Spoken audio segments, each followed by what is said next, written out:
Assalamualaikum warahmatullahi wabarakatuh.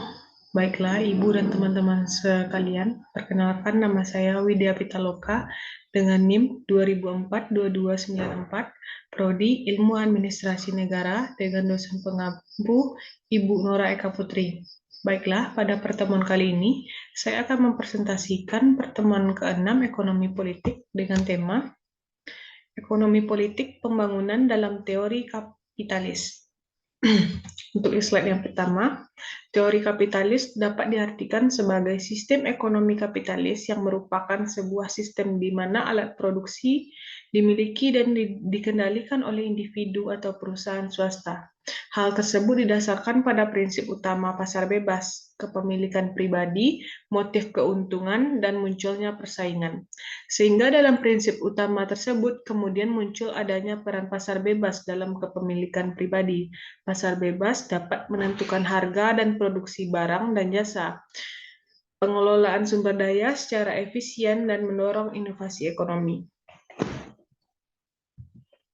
Dalam teori kapitalis, ekonomi politik pembangunan melibatkan interaksi antara kekuatan pasar, intervensi negara, dan dinamika politik dalam konteks pembangunan ekonomi suatu negara.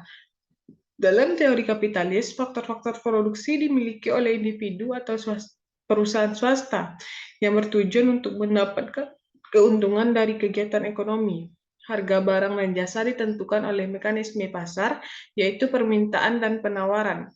Prinsip-prinsip kapitalisme juga melibatkan inovasi, investasi, dan akumulasi kekayaan sebagai motor utama pertumbuhan ekonomi.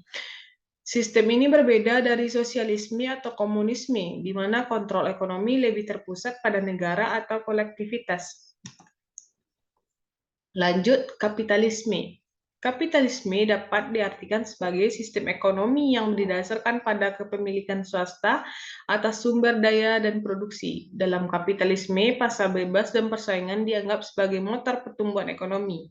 Kapitalisme mendorong perusahaan untuk mencari pasar baru dan sumber daya yang lebih murah, yang pada gilirannya untuk memperkuat globalisasi. Selanjutnya, kapitalisme merupakan prinsip pendorong globalisasi. Fokus kapitalisme pada pasar bebas dan perdagangan internasional mendorong perusahaan untuk mencari pasar yang baru dan sumber daya yang lebih murah.